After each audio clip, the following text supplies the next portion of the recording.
ஆச்சி மசாலா. எந்த சமையலும் ருசி தேடும் ரகசியம். 20 ரூபாய். ரொம்ப டயர்டா இருக்கு. இயற்கையான டேட்ஸ், பாதாம், பிஸ்தா, கேஷு அண்ட் ஹனி கொண்டு தயாரிக்கப்பட்ட லயன் டேட் நட் பைட்ஸ். வணக்கம். செய்திச் சுருக்கம். மகளிர் உரிமை தொகை ரூபாய் 1000 வரவு வைப்பு. 2021 சட்டசபை தேர்தலில் வென்று ஆட்சியை பிடித்த திமுக 2023ஆம் ஆண்டு செப்டம்பர் மாதம் 15ஆம் தேதி மகளிர் உரிமை தொகை திட்டத்தை அமல்படுத்தியது. அதன்படி தகுதி வாய்ந்த 1.31 கோடி பெண்களின் வங்கிக் கணக்கில் மாதந்தோறும் 15ஆம் தேதி 1000 ரூபாய் வரவு வைக்கப்பட்டு வந்தது.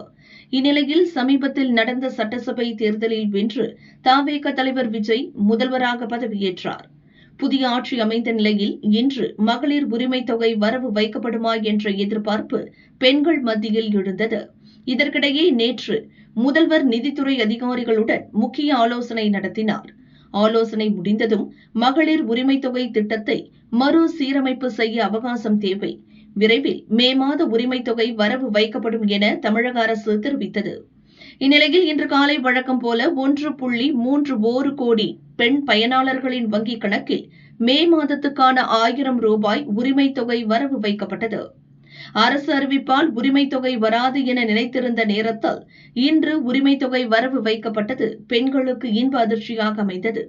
ஏற்கனவே அரசு பள்ளிகளில் பயிலும் மாணவ மாணவிகளுக்கு புதுமை பெண் திட்டம், தமிழ் புதல்வன் திட்டத்தின் கீழ் 1000 ரூபாய் நேற்று வரவு வைக்கப்பட்டது. முன்னதாக தேர்தல் பிரச்சாரத்தின் போது மகளிர் உரிமை தொகை மாதம் 2500 ரூபாய் வழங்கப்படும் என விஜய் அறிவித்திருந்தது குறிப்பிடத்தக்கது. ஜூன் 21 நீட் மறுதேர்வு தேசிய தேர்வு முகமை அறிவிப்பு. MBBS, BDS உள்ளிட்ட மருத்துவ படிப்புகளில் சேர்வதற்கு நீட் நுழைவுத் தேர்வு நடத்தப்படுகிறது. 2026-27ஆம் கல்வியாண்டில் மருத்துவ படிப்புகளில் சேர்வதற்கான நீட் தேர்வு கடந்த மே 3ஆம் தேதி நடந்தது. 5432 மையங்களில் நடந்த தேர்வை 22.79 லட்சம் மாணவ மாணவிகள் எழுதினர். இதற்கிடையே ராஜஸ்தானில் நீட் தேர்வு வினாத்தாள் கசிந்ததாக புகார் எழுந்தது. இதுகுறித்து CBI அதிகாரிகள் விசாரணை நடத்தினர். விசாரணையில் வினாத்தாள் ரூபாய் 30 லட்சத்திற்கு விற்பனை செய்யப்பட்டது தெரியவந்தது. இது தொடர்பாக 5 பேரை CBI அதிகாரிகள் கைது செய்து விசாரிக்கின்றனர். இதையடுத்து நாடு முழுவதும் மே 3ஆம் தேதி நடந்த நீட் தேர்வை ரத்து செய்வதாக தேசிய தேர்வு முகமை அறிவித்தது. இந்நிலையில் வரும் ஜூன் 21ஆம் தேதி நீட் மறுதேர்வு நடைபெறும் என தேசிய தேர்வு முகமை அறிவித்துள்ளது. நீட் தேர்வு தொடர்பாக பரவும் வதந்திகளை நம்ப வேண்டாம், ஹால் டிக்கெட் விரைவில் வெளியிடப்படும் என்றும் தெரிவித்துள்ளது. 5 நாடுகளில் 6 நாள் பயணம் புறப்பட்டு சென்றார் மோடி. பிரதமர் மோடி 6 நாள் பயணமாக இன்று டெல்லியில் இருந்து தனி விமானம் மூலம் ஐக்கிய அரபு அமீரகம் புறப்பட்டு சென்றார். இன்று முதல் 20ஆம் தேதி வரை ஐக்கிய அரபு அமீரகம், நெதர்லாந்து, ஸ்வீடன், நார்வே மற்றும் இத்தாலி ஆகிய 5 நாடுகளுக்கு செல்கிறார். ஐரோப்பா மற்றும் வளைகுடா நாடுகளுடன் வர்த்தகம், முதலீடு, தொழில்நுட்பம், கூட்டாண்மை ஆகியவற்றை வலுப்படுத்துவதே இந்த பயணத்தின் முக்கிய நோக்கமாகும். இதற்காக முதலில் ஐக்கிய அரபு அமீரகம் செல்லும் அவர் அந்நாட்டு அதிபர் ஷேக் முகமது பின் லயத் அல் நயனை சந்திக்கிறார். தொடர்ந்து நெதர்லாந்து, ஸ்வீடன் செல்லும் அவர் அந்நாட்டு பிரதமர்களையும் சந்திக்க உள்ளார். பின்னர் நார்வே செல்லும் மோடி 3வது இந்தியா நார்டிக் உச்சி மாநாட்டில் பங்கேற்கிறார். 43 ஆண்டுகளுக்கு பின் நார்வே செல்லும் முதல் இந்திய பிரதமர் மோடி என்பது குறிப்பிடத்தக்கது.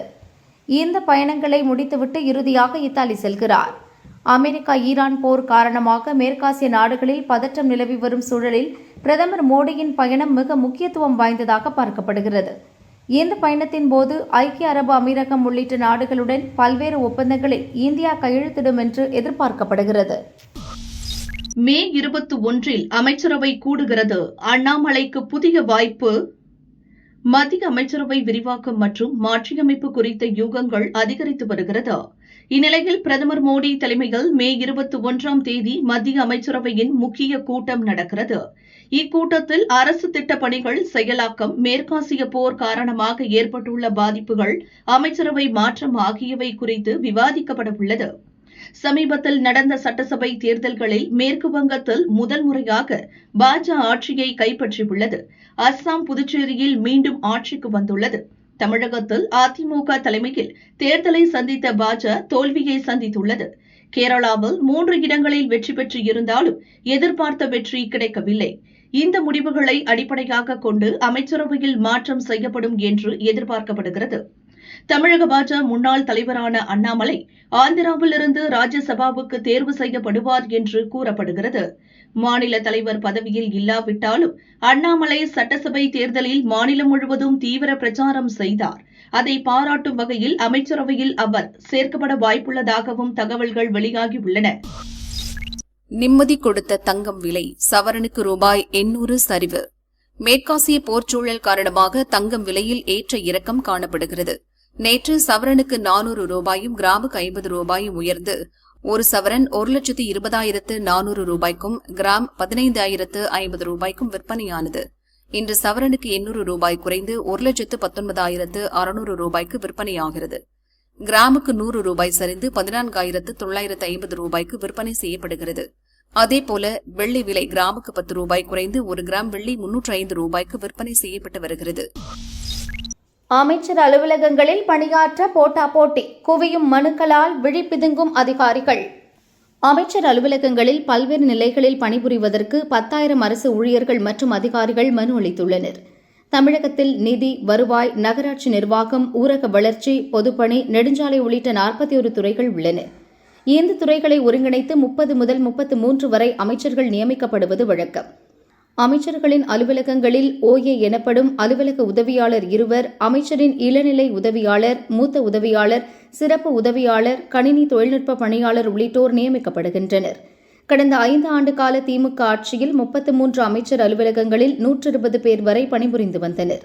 தேர்தல் நடத்தை விதிகள் நடைமுறைக்கு வந்ததால் இவர்கள் தங்களது துறைகளுக்கு திருப்பி அனுப்பப்பட்டனர்.